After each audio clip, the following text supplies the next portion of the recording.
defense examination. I cleared FK 2 times and gave SSB for Indian Army TGC and SSC courses, but I couldn't make it in Air Force Selection Board and Service Selection Board interview. As a backup, I give SSC CGL 2019 examination, where I have reskill document verification stage. I like playing Kho-Kho, volleyball, cycling and running. Also from the last 2 years, I have been reading self-development book. Okay. So why do you want to come here? And brought up in a village where in almost every house there is one soldier. I naturally had an instinct of joining the defense forces and serving the nation. I gave multiple attempts after class 12 and after graduation, but I couldn't make it. So here, IB is providing me that opportunity to join the organization and serve the nation, sir. Second, sir, IB is prestigious internal security, internal intelligence and counterintelligence agency. So it's a matter of pride and honor for me working for this prestigious organization. Third, sir, it is a all India services. So I love all India service. And fourth, sir, there is an adventure associated with it. So that's why, sir. Okay. Now tell me 5 famous personalities belonging to Assam. So famous, sir. Sir, I can say Sir Himanta Biswa Sarma, the Chief Minister of Assam. Sarvananda Sonowal, the current Minister of Port, Waterways and Shipping Minister, sir. And third, sir, Gopinath Bordolai, sir. He was the freedom fighter of India. Okay. And fourth, sir, I am forgetting, but the famous singer, sir, from Assam. Those who have sing, sir, Dillu Hum Kare. And fifth one, sir, Himada, sir, the sprinter, sir. कि कोई भी sovereign country को परमाणु संपन्न किसी भी sovereign country को परमाणु संपन्न होना कितना जरूरी है? So it's very much important. Means if you have a neighbor like China and Pakistan, then you must have a nuclear power state. But if you are living in a European country where there is a threat from your neighboring countries very less, so it's not that much important. But country like India, then it's very much important, sir, because we have a nuclear country, nuclear neighbor, just like Pakistan and China. So it depends country to country, sir. Okay. तो India को nuclear state होना चाहिए और India nuclear state है भी, तो क्या इसका यूज भी करना चाहिए, केवल बस रखने से ही काम चल जाएगा? नो सर, अभी एक्चुअली जो न्यूक्लियर है, न्यूक्लियर पावर है, वो हमें डिटरेंट की तरह काम करता है. इट्स एक लाइक अ डिटरेंट, सर, कि अगर कोई मतलब कोई भी देश हो, चाहे वो पाकिस्तान हो या चाइना हो, वो हमारे ऊपर न्यूक्लियर अटैक करने से पहले 2 बार सोचेगा, क्योंकि हम भी एक न्यूक्लियर स्टेट है. तो अभी के तौर पे हमारा जो पॉलिसी है वो नो फर्स्ट यूज पॉलिसी है against those country who are not using. लेकिन अगर हमें पता चल गया कि अगर ऐसा फील होता है, इंडिया को रियलाइज होता है कि पाकिस्तान अटैक करने वाला है, then that time we can use, sir. PM Modi recently said that cryptocurrency shouldn't go in the bad hands. So, how much you agree and why he stated this? Yes, sir. I'm fully agree with the statement of our Prime Minister. Because if cryptocurrency goes in the hand of terrorists and Naxals and other insurgent groups, then it will harm our economy, sir.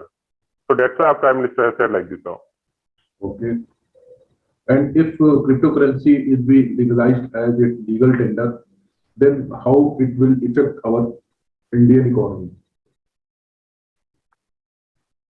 So definitely it will affect, but there must be some regulation. Just like right now, there is no regulation on cryptocurrency. No one is there to regulate it or check. There is no check and balance because cryptocurrency is totally based on blockchain technology. So our government, just like we have a note currency or we have a digital currency, normal one, just like PhonePe, so it's a mode of transaction. So there is a proper control of our government and economic agencies through which we can check it. But in cryptocurrency, there is no check and balance. So that's why it's very important to, means first we need to regulate and then we must हमें ऐसा करना है कि उसको regulate करना है, उसके बाद ही अलाउ करना है, सर. ठीक है। नहीं तो ये हमारी इकोनॉमी तो के लिए खतरनाक साबित हो सकता है। कैसे कैसे मान लीजिए कि हमने रेगुलेट नहीं किया और इसे लीगलाइज कर दिया Yes, गया, तो इसका मिसयूज कैसे हो जाएगा, आप हमें समझा दीजिए। इसका मिसयूज सर जो टेररिस्ट यूज कर सकते हैं, या फिर जो अभी हम लोग देखते हैं कि नॉर्मली जो हमारी इकोनॉमी में जो नुकसान होता है वो हवाले के थ्रू होता है। अगर किसी को भी करना है, अगर ब्लैक मनी यूज करना है तो हवाले के थ्रू करते हैं। लेकिन अगर ऐसा हो गया तो सीधा नॉर्मली जो ब्लैक मनी हो गया वो क्रिप्टो करेंसी के थ्रू होना शुरू हो जाएगा। ठीक है, ठीक है। तो तो इससे बड़े आप, इकोनॉमी को नुकसान हो सकता है। मुझे हवाला के बारे में कुछ नहीं पता, आप मुझे हवाला के बारे में कैसे एजुकेट करेंगे कि मैं समझ जाऊं कि क्या चीज होती है। सर एक्चुअली जो हवाला है ये एक टाइप का सर ब्लैक मनी को रेगुलाइज करने का है। जैसे कि अगर मेरे पास एक कंपनी है कोई भी, अगर मेरे पास ब्लैक मनी आ गया तो मैं क्या करूंगा कि किसी भी एक दूसरे देश में, जैसे लाइक जिसमें कि जो हमारा फाइनेंशियल लॉ है वो बहुत वीक है, या फिर वहां पर टैक्स नहीं लगता है, जिसको हेवन टैक्स हेवन बोलते हैं, जैसे स्विट्जरलैंड हो गया और भी देश हो गए, तो उसमें मैं अपना एक नॉर्मल कंपनी खोल दूंगा। कंपनी मीन्स वो जो रेगुलेट चल नहीं रहा होगा लेकिन नाम होगा, तो मैं क्या करूंगा उसमें इन्वेस्ट करूंगा और फिर वहां से जो प्रॉफिट दिखाऊंगा मैं अपने सरकार को दिखाऊंगा, तो मेरे को उस कंपनी से प्रॉफिट हुआ और मैं अपने देश में वो एक नॉर्मल करेंसी व्हाइट मनी हो जाएगा सर। तो इस तरीके से हवाला कारोबार चलता है सर। ओके जी। तो अफ्रीका में एक छोटी सी कंट्री है जहां पे इंडिया के लोगों ने सबसे ज्यादा इन्वेस्ट कर रखा है, उस कंट्री का नाम बता सकते हैं? Sorry sir, right now I am unable to recall sir. Okay. What will be the future security threats to our India? So the future security threat will be in the field of cyber security and also sir artificial intelligence. Just like the warfare is changing, so now China and other countries are moving towards modernizing their army, sir. So now they are trying to use the artificial intelligence in the warfare and also sir cyber warfare, because अभी हम देख रहे हैं कि ज्यादा से ज्यादा जो हमारा काम है वो किसमें हो रहा है, डिजिटाइज हो रहा है, सारा हम इंटरनेट के थ्रू यूज कर रहे हैं। और जितना भी हमारा जो क्रिटिकल इंस्टॉलेशन है वो भी जो जुड़ रहा है इंटरनेट से, तो हैकर्स हैकिंग करने का और जो जितना भी डेटा इंफॉर्मेशन या लेने का, लीक होने का, वो बहुत ज्यादा डर बढ़ता जा रहा है। और लास्ट ईयर हमने देखा कि मुंबई में कैसे ब्लैकआउट हो गया। तो ये सब जो चैलेंजेस है वो बढ़ता जा रहा है। तो मैं बताना चाहूंगा कि sir one, in the field of cyber security, second artificial intelligence, and third sir missile technology.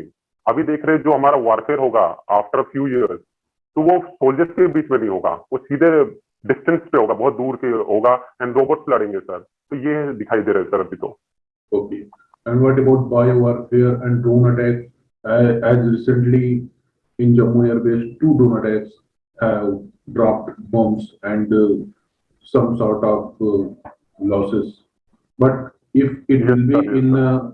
a heavy form, like 1,000 drone attacks, और अगर 2 से अटैक किया जा सकता है, सिक्योरिटी को ब्रेक किया जा सकता है, तो 1,000 भी आ सकते थे उस समय। तो पूरा का पूरा हमारा एयरबेस फूट सकता था। ये भी एक हो सकता है कि उन्होंने इसकी टेस्टिंग करी हो, चलिए पहले 2 से टेस्ट करा जाए क्या होता है। इसको डिफाइन Yes sir, yes करिए। sir. Sir, every country is trying to improve its drone technology. Just like recently, day before yesterday, Indian Army has tested DRDO, Defense Research and Development Organization has tested its Swarm drone technology. एक साथ उन्होंने बहुत सारे Swarm को, मतलब drones को उड़ा के अपना कैपेबिलिटी शो किया था। तो ये yes definitely this threat is increasing, and we saw in the Jammu Air Base how 2 drones attacked. I think you are saying QRSAM. Yes sir. QRSAM, Yes sir, yes sir. जो आपने एक term अभी बीच में qualms बोला है ना? Yes sir. यही तो बोला है ना आपने? Yes sir. इसका पूरा नाम Yes क्या sir, है? Swarm, drone Swarm. QRSAM का पूरा नाम क्या है? Sorry sir, I'm not very clear on this sir. Okay. चलिए, अब आप हमें स्पेस सिक्योरिटी के लिए बात बताइए कि कैसे कोई कंट्री भारत की स्पेस सिक्योरिटी को डिस्टर्ब करके हमारी नेशनल सिक्योरिटी पर खतरा पैदा कर सकता है। Yes, these challenges are increasing, sir, nowadays. Just like we have everything, just our communication system and our military systems is directly connected with our space installation. Just like there are so many satellites which are working for our Indian Army as well as for our country. So yeah, there are many different types of technology through which they can destroy our satellites and other installations, which have a uh, direct connection with our space security, I mean, with our national security, sir. Okay. जैसा कि हमारे पास भी जो technology है, जैसा हमने I got it. Okay. Recently, PM Modi had said that he will repeal all 3 agri bills,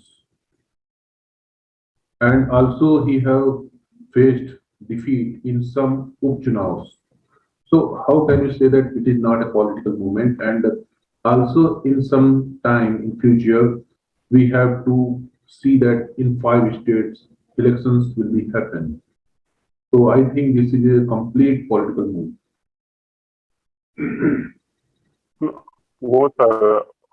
We have been seeing, sir, from the last 1 year, the farmers are protesting against the bill. So there are basically 3 farms law for which against which the farmers are protesting. So I think this is not totally a political move, but we can say there are certain, to some extent, this is a political move. But the Prime Minister is looking at a broader picture, sir. Our farmers are protesting, so it has a directly connection with our national security.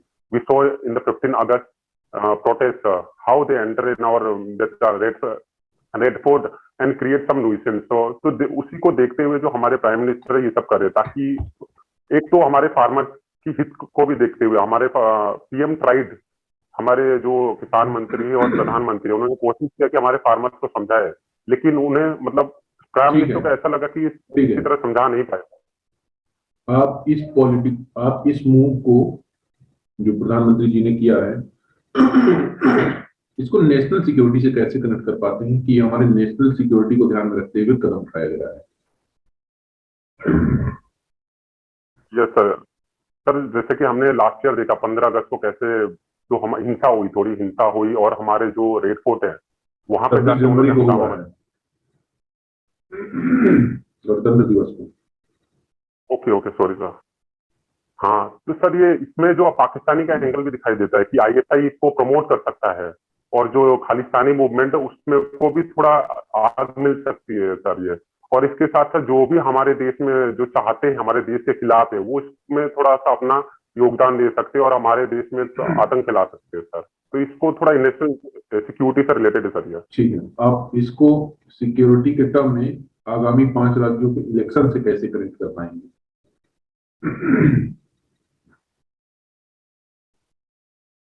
Sir ये directly एक तो 5 राज्य हमारे हो गए, उत्तराखंड, उत्तर प्रदेश, पंजाब। आप connect करके बताइए ये कैसे सिक्योरिटी के टर्म में इन चुनावों को ध्यान में रखकर सिक्योरिटी के लिए ऐसा कदम उठाया गया है। लगता है कि सर फार्म लॉ नहीं है ना इसमें?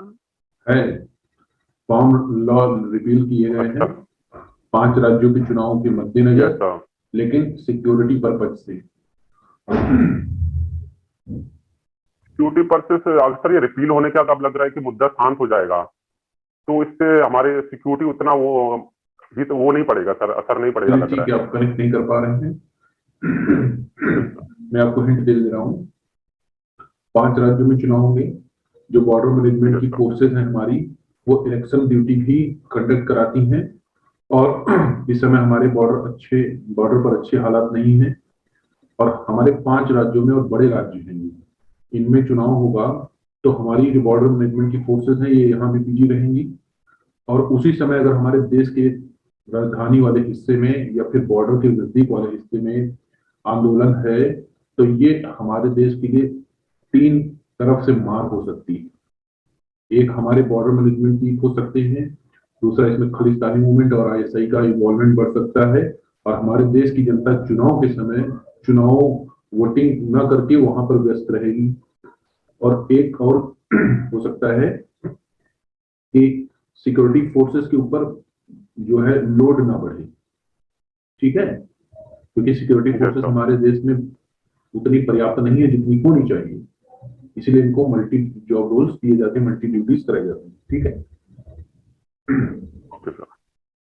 Okay sir, thank you sir for educating me. I am sorry sir, I am not recording it exactly. ये सब वर्ड बोलिए इंटरव्यू के दौरान, अभी अभी आपने 2-3 जगह मिस किया है इनको।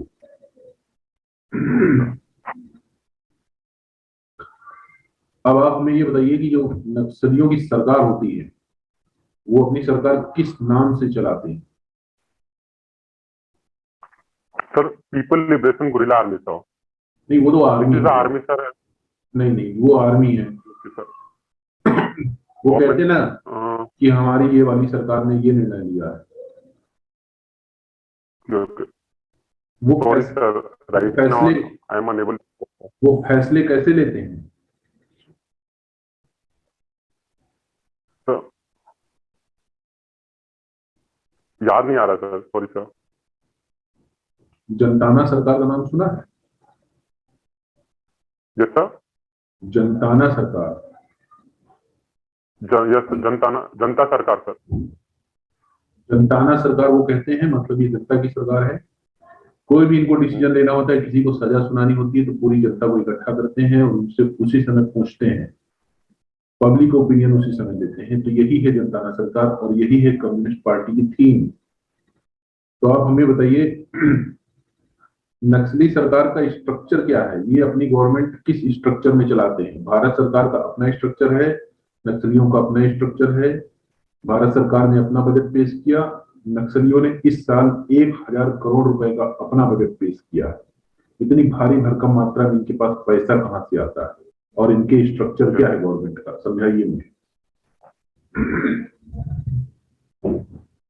Sir actually the main source of their पहले तो स्ट्रक्चर बताइए हमें। जो उनका यस सर। पहले स्ट्रक्चर बताइए। Structure sir, sorry sir, I don't have knowledge about structure sir. Okay, तो 1,000 करोड़ का बजट इन्होंने इशू किया है इस साल के लिए।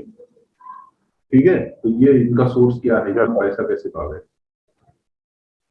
Sir, the main source of their income is, sir, extortion from the company which are working in the state of Chhattisgarh, Jharkhand and other states where they are operating, sir.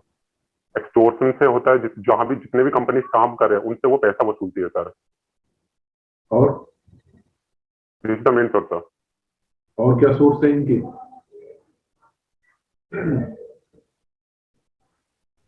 और दूसरा sir, because दूसरा drugs trafficking is not that much connected with the Naxal sir, but I think this is the main source sir, one source.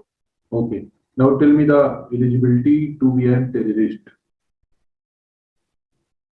Sir, eligibility for terrorists, there is nothing, no eligibility, sir. If you are interested and if you have a josh to fight for their cause, then you can join the terrorist organization, sir. Okay. They want only that person, so that So you think that this yes, sir, is an eligibility? they want only, sir, misguided candidates, sir. Okay. So your voice is not that much clear, sir. Network problem. Now tell me the security status of all directions of India, in all directions, like east, west, north, south.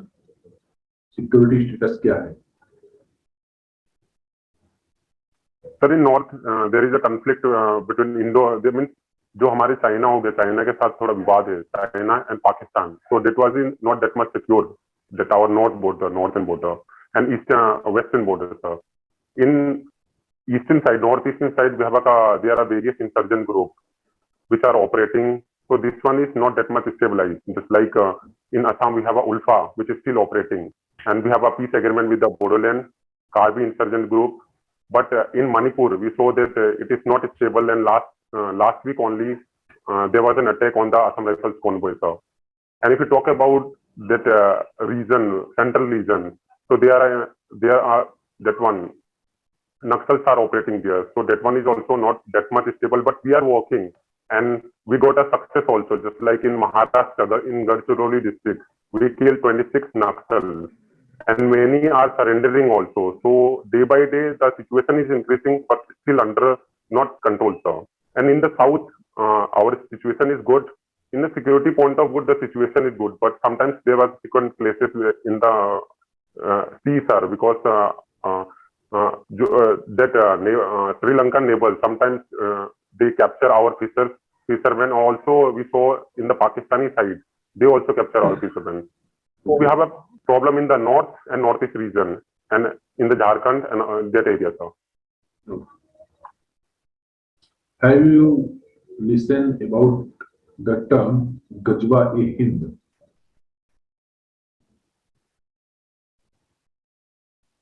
Yes, sir, I have heard, sir. Gajwa-e-Hind. Now tell me about it.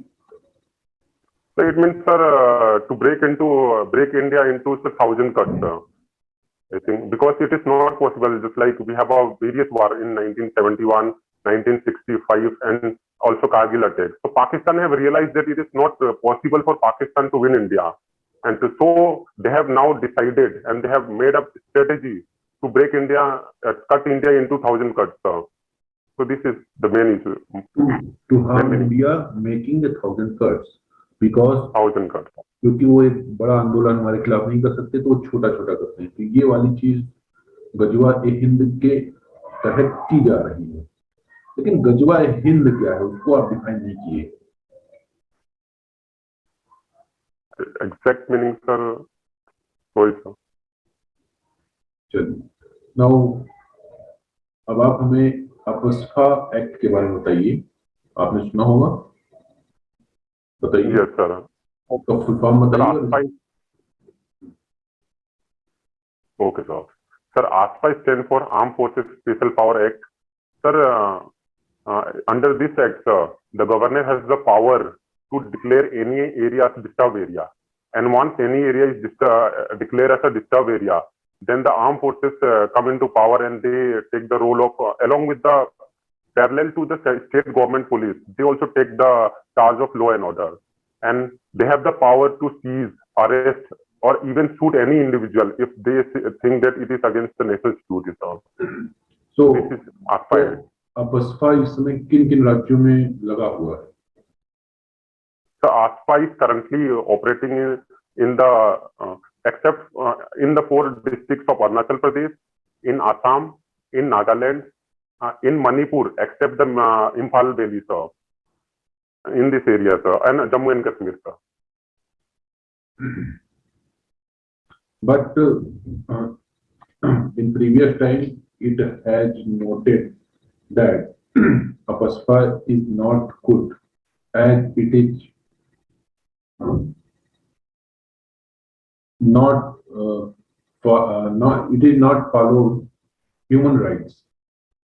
It violated some human rights also. What is your point of view? But actually, wherever ASPA is enacted, that area is very undisturbed. So for the security forces, sometimes they may do mistakes, sir, but not always time. If we say in 100 cases, there may be cases of 5 where they have sometimes the innocent people are killed. But it is, we can call it a necessary evil, sir. Okay, now, because now tell me what is sedition law. Now tell me about sedition law.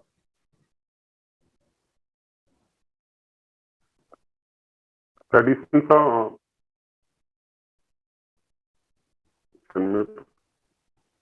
Please, I can take 5 seconds, sir.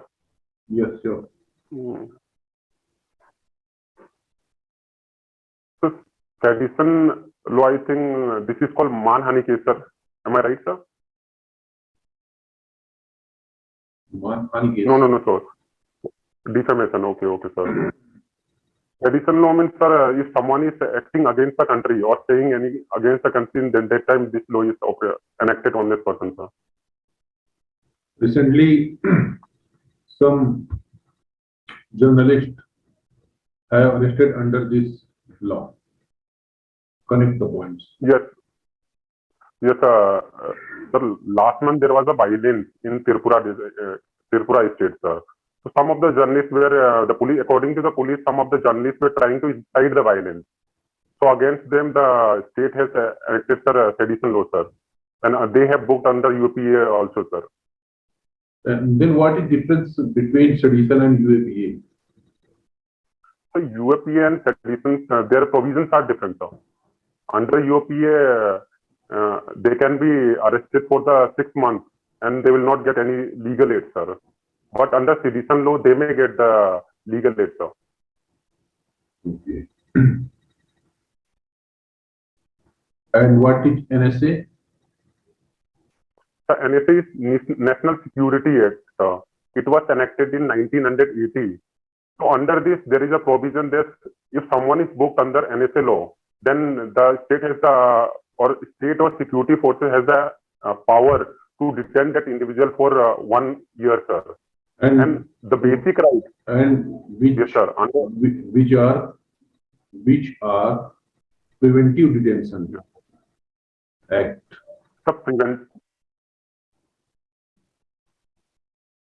yes, sir.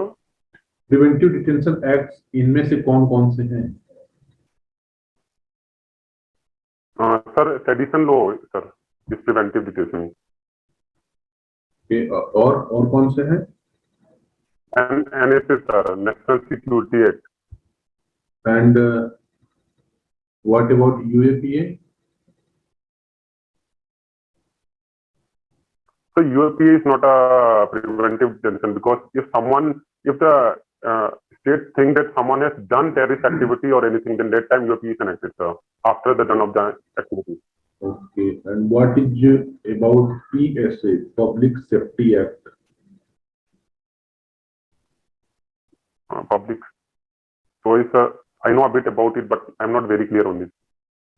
Then what you know, then tell us. Whatever you know. So Public Safety Act, just like we saw in the last year during Corona time, some of the people were trying to means they were not giving doctors and other one. Okay. And now come to our National Security Advisor, NSA. Yes, Tell me sir. about everything you know about NSA.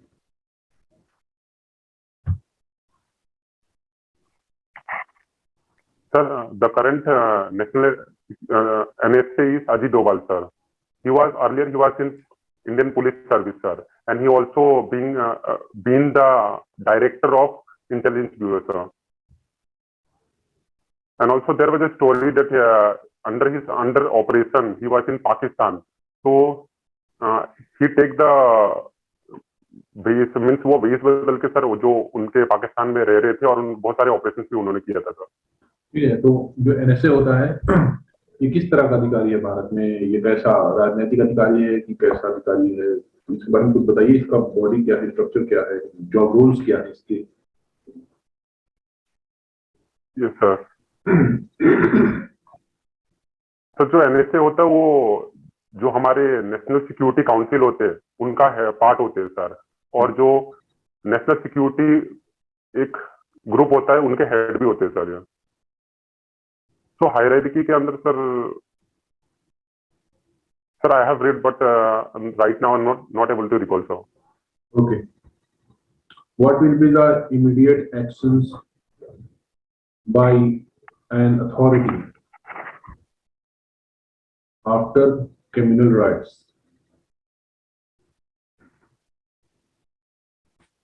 Sorry sir, your voice is not audible, sir. Okay. अगर कहीं पर communal riots हो रहे हैं और आपको एक अधिकारी के तौर पर वहां शांति के लिए भेजा जाए, तो आप वहां पर इमीडिएट एक्शंस कौन कौन से लेंगे, बताइए. Yes sir. Okay sir. Sir सबसे पहले तो मैं जो दोनों पक्ष हैं उनसे बात करने की कोशिश करूंगा, सर, कि उनको जो भी मुद्दा है वो मतलब बात सुनूंगा और मैं चाहूंगा कि फटाफट वो अपने जो ग्रुप है, क्योंकि हर एक कम्युनल राइट्स में या किसी भी चीज दंगे में उनका एक लीडर होता है, सर. तो सबसे पहले तो मैं लीडर से बात करने की कोशिश करूंगा. अगर वो मान जाते तो ठीक है, नहीं तो मैं अपनी फोर्स को बुलाऊंगा, सर. और सबसे पहले चाहूंगा कि मैं दोनों साइड को एक एक साइड कर दूं, तितर बितर करके, सर, मैं इनका दंगा खत्म करने की कोशिश करूंगा, सर. और कोई डिसिप्लिनरी एक्शन या फिर कोई ऑर्डर या फिर कोई पावर कट या इंटरनेट कट, इसके बारे में क्या विचार है? Yes sir. सर जो इंटरनेट व्यवस्था है मैं उसको बंद करूंगा, सर. जो हमारी सोशल मीडिया है, व्हाट्सएप, फेसबुक, उसको मैं कुछ समय तक के लिए, जब तक ये दंगा खत्म ना जाओ, सर, मैं उसको बंद कर दूंगा साल रूप से, सर. और अगर कोई पीड़ित परिवार है, पीड़ित वर्ग है, उसके लिए क्या व्यवस्था है? उसके लिए सर जो हमारी मेडिकल टीम है वो तुरंत उस पर कार्रवाई करेगी सर, कि जो भी अभी जितने भी जो मतलब इंजर्ड हो चुके हैं सर, उनको चलिए फटाफट ठीक है। पास वाले हॉस्पिटल में ले जाया जाए और ठीक उनका है, इलाज ठीक है। किया जाए सर। ये आपने नाम सुना होगा 144। ठीक है, जब ब्लड्स होते हैं तो 144। Yes yes. तो ये 144 की ये जो धारा है, ये क्या है, इसके बारे में बताइए।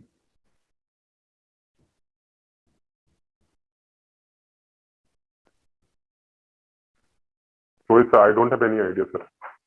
आपने नहीं सुना कि धारा 144 लागू है? आप दंगे फसाद की स्थिति में कोई वहां पर 2 से 4 आदमी ना खड़ा हो। ओ 144, yes sir, yes sir. Actually sir, today the network is not good. Okay, no, tell me about 144। So 144 is imposed when there some area, जब लगता है कि सरकार को या फिर पुलिस अथॉरिटी को जब लगता है कि कोई एरिया में दंगा फसाद होने वाला है या कुछ होने वाला, तब 144 इम्पोज कर दी जाता है। तो इसके तहत कोई भी किसी भी 144 जहां जिस जगह 144 लागू हुआ है कैसी धारा है? ये आईपीसी है, सीआरपीसी है, कॉन्स्टिट्यूशन की आर्टिकल है, क्या है ये? सर, ये आईपीसी की धारा है सर। अच्छा, और 144 से मिलती जुलती एक और धारा है, उसको बताइए। Sir curfew sir. चलिए, अब आप हमें ये बताइए कि भारत के किसी भी क्षेत्र में, पूरे भारत में आगे के 4-5 महीनों में कहाँ कहाँ पर ऐसा संभावित है कि वहां पर हिंसा हो सकती है, दंगे हो सकते हैं या अशांति हो सकती है?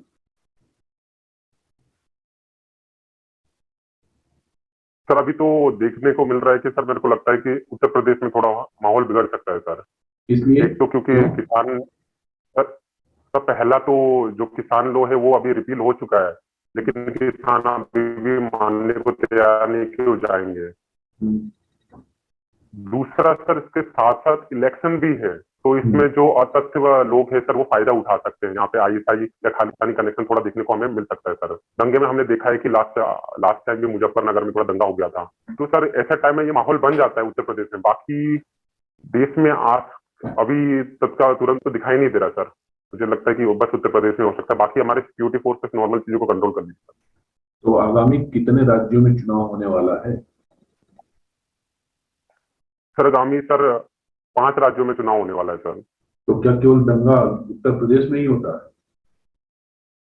सर लगभग ऐसा देखा गया है कि बाकी राज्यों लगभग शांत रहती है सर, लेकिन उत्तर प्रदेश में जो कम्युनल है थोड़ा हार्मोनी उतना ज्यादा देखने को नहीं मिलता हमें। लेकिन तब भी वो भी देगा। जब चुनाव होते हैं तो चुनाव संपन्न कराने यस के सर। लिए सिक्योरिटी फोर्सेस को सबसे पहले भेजा जाता है। क्यों भेजा जाता है? इसीलिए तो भेजा जाता है ताकि कि सर वो ये संभावित यस क्षेत्र सर। है जहां अशांति हो सकती है, दंगा हो सकता है, नेता इकट्ठे होंगे विभिन्न विभिन्न विचारधारा के, डिफरेंट आइडिया के, मॉब कलेक्ट होगी, 5,000 लोग इधर, 5,000 लोग आमने सामने। ठीक है, अब आप हमें यस सर। बताइए, यूएनएससी और यूएनजीए दोनों में डिफरेंस बताइए क्या है? UNSC and UNGA. Sir United national security council and United national general assembly. Sir ये यूएन के दोनों पार्ट है। और जो यूनाइटेड नेशनल सिक्योरिटी काउंसिल, उसमें हम बस सिक्योरिटी से रिलेटेड इशूज को करते हैं। जो सारे देश एक साथ बैठते हैं, जो यूएन के 176 या कुछ देश है सर, वो बस सिक्योरिटी से रिलेटेड मैटर पे बात करते हैं। और वहां पे जो 7 परमानेंट सर स्टेट है, कंट्री है, जो कि वहाँ के परमानेंट मेंबर है, और बाकी 7 है या 5 है, कितने हैं? 15 सर। परमानेंट सीट कितनी है, राइट 5 है नाउ या आई वुड 7? सर 5 से 5। कंफर्म है?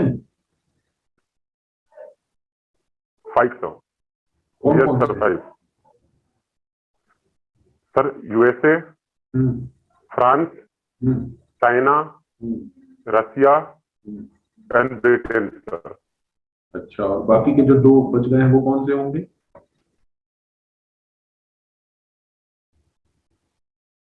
बाकी के सर ये 5 है सर। नहीं, आपने 7 बताया है, तो 5 के नाम हमने बता दिए, 2 और नाम बताइए। सर दो देखने को मिल रहा है सर, जापान एंड इंडिया हो सकता है सर आगे फ्यूचर में। अच्छा, अभी नहीं है? अभी नहीं है सर। तो मतलब 5 ही। Yes sir. तो इंडिया को अभी इन दोनों में से किसका अध्यक्ष बनाया गया है 1 साल के लिए?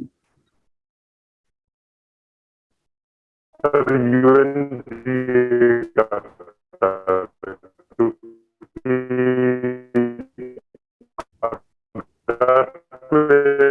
यूएन सिक्योरिटी काउंसिल का वो परमानेंट मेंबर तो नहीं था, लेकिन उसके साथ साथ जो टोटल 15 अस्थायी बनाया गया था।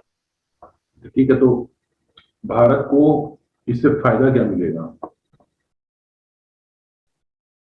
सर इससे फायदा मिलेगा कि जो इंडिया है वो थोड़ा इन्फ्लुएंस कर सकता है सर, बहुत सारे मुद्दों में अच्छे से काम करके सर वो दूसरे बाकी देशों को प्रभावित कर सकता है, और एक अपना एक रास्ता भी बना सकता है कि फ्यूचर में उसे सिक्योरिटी काउंसिल में भी अगर मिल सके सर, क्योंकि जो भी प्रेसिडेंट होता है 1 साल के लिए उसके अंदर थोड़ा होता है कि वो दूसरे देश को इन्फ्लुएंस कर सके, सही सही मुद्दे पे काम कर सके, और जो रियल इशू है, जो रियल इशू जो इंडिया को और पूरे देश को प्रभावित करता है उसके लिए काम कर सके सर। अच्छा, तो ठीक है, अभी एस जयशंकर गए थे इस अध्यक्षता की पहले एक भाषण होता है, तो वहां पे भाषण दिया था उन्होंने। तो उन्होंने किन किन खास मुद्दों पर जो है अपनी चिंता जाहिर की?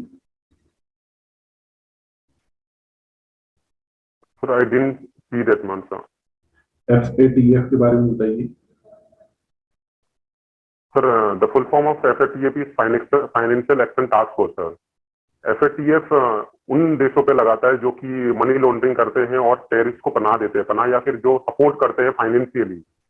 और तो इन दो कारणों से सर किसी भी देश पे FATF लगाया जाता है, तो जैसा कि हमारे इसके कॉन्सिक्वेंसेस क्या होते हैं?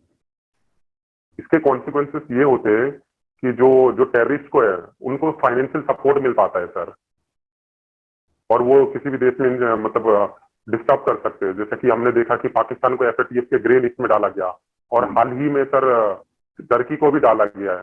तो इन देशों में देखा गया है कि वो टेररिस्ट को सपोर्ट कर सकते हैं, डायरेक्टली या इनडायरेक्टली सपोर्ट करते हैं सर। नहीं, तो FATF की लिस्ट में डालने के बाद उस देश की क्या हालत हो जाती है, उसको क्या नुकसान उठाना पड़ता है? सर कोई भी देश अगर FATF की ग्रे लिस्ट या ब्ले लिस्ट में जाता है तो उनको इकोनॉमिक बहुत लॉस होता है। बाकी देश अगर जो इन्वेस्ट करने से पहले सोचते हैं सर, और उनमें ऐसा देखा गया है कि उनमें इन्वेस्ट बहुत कम करते हैं, ठीक। और उस देश को इकोनॉमिकली बहुत लॉस होता है sir. Now prove that you are an honest person and also patriotic. Yes sir. Sir I M an honest person because I have been managing my financially, means my home finance for the last 7 years, sir. But मैंने कभी ऐसे कुछ किया नहीं, मतलब अपने बिल्कुल अच्छे से बिल्कुल संभाला. And at the same time, when I was in college, sir, hostel, so that time also I was the head of the fund department, sir. So that time I managed finance very nicely without doing anything. And also my parents, sir, believe in me because of my honesty, sir. Because मैं कहीं भी जाता हूँ, मैं कभी उनसे झूठ नहीं बोलता, जो भी है सच रखता हूँ सर सामने. And third sir, I am very patriotic sir, because sir I have been trying to join the defence forces and serving the nation sir. और मेरा बस यही थे सर, क्योंकि मैंने आज तक जितने भी एग्जाम्स दिए, सब कुछ दिए, अपने देश की सेवा करने के लिए दिए. और साथ में जो भी मैं आसपास के अपने लोग हैं देखता हूँ जिन्हें कुछ मदद की चाहिए या कुछ चाहिए, मैं उनकी हेल्प करता हूँ सर. ठीक है.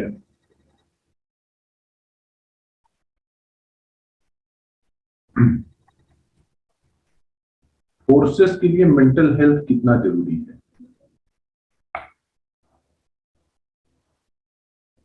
So it's very much important to for mental health for the forces, sir, because they are working in extreme conditions. Just like Ladakh, if you see in the China border, sir, their condition is not good, and even in the northeast region, sir. So the temperature, pressure, everything is different, and also they work in a stress condition. तो वो घर से दूर भी रहते हैं sir, तो उनको मेंटली बहुत प्रॉब्लम आती है, इश्यूज आती है, लेकिन वो टैकल करते हैं. लेकिन हमने देखा है सर कि उन्हें प्रॉब्लम होती है, sometimes they take very strict, बहुत खतरनाक एक्शन लेते हैं. जैसे कि अभी हमने हाल ही में देखा एक CRPF का जवान सर, उसने अपने 4 साथियों को मार दिया सर.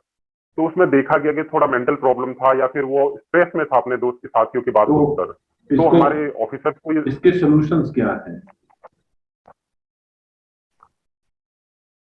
सर इसका सॉल्यूशन ये होता है कि हो सकता है कि हमें टाइम टू टाइम एक मोटिवेशन या फिर काउंसलिंग सेंटर लगाने चाहिए इससे हर यूनिट में सर, और सारे जवानों को वहां भेजना चाहिए सर। और साथ में हमारा ऑफिसर्स का भी ड्यूटी बनता है कि टाइम टू टाइम सारे सोल्जर्स के से बात करे सर, पर्सनली बात करे एक से या फिर ग्रुप में मिलाकर बात करे और उनसे जाने कि उनका क्या हालचाल है, कैसा है, कोई प्रॉब्लम हो। जो डील नॉर्मली ये करती है, लेकिन कभी कभी देखा गया है कि जो जो एडजेसेंट सीनियर है ओके, वो कभी कभी छूट जाता है sir.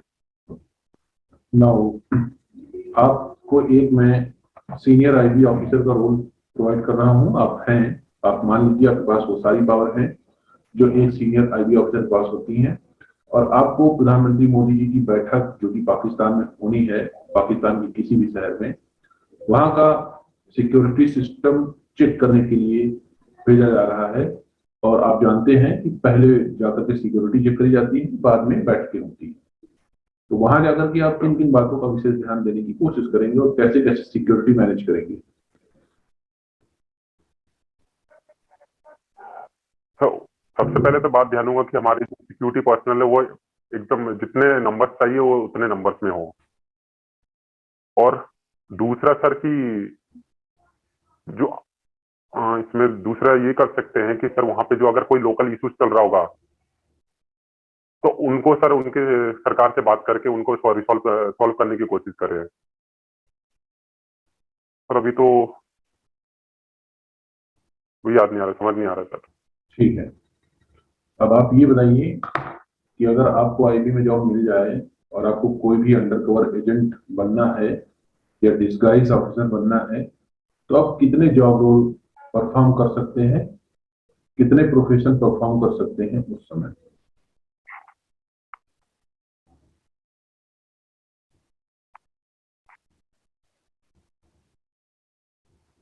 Sorry sir, not Audible nicely sir. Okay, आप सीनियर आईबी ऑफिसर हैं, आपको hello sir, network problem sir. Okay, yes sir. I am audible? Yes, sir, you're audible, but sometimes sir, due to network problem, sir, it is not Now coming I'm nicely. now I'm audible or not?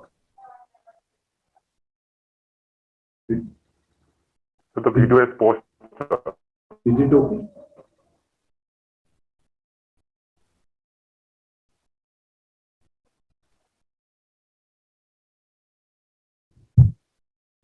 Sir, not coming nicely.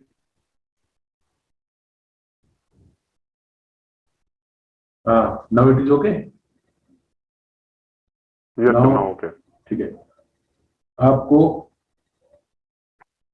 Senior IB officer का role मिला हुआ है और आपको under cover agent बनना है, आपको disguise officer के Yes, रोल sir. में परफॉर्म करना है। आप कितने प्रोफेशन अडॉप्ट कर सकते हैं? Profession, sir, I can be a vegetable seller, sir. I can be means any type of sellers, and also I can uh, become the normal laborer, sir.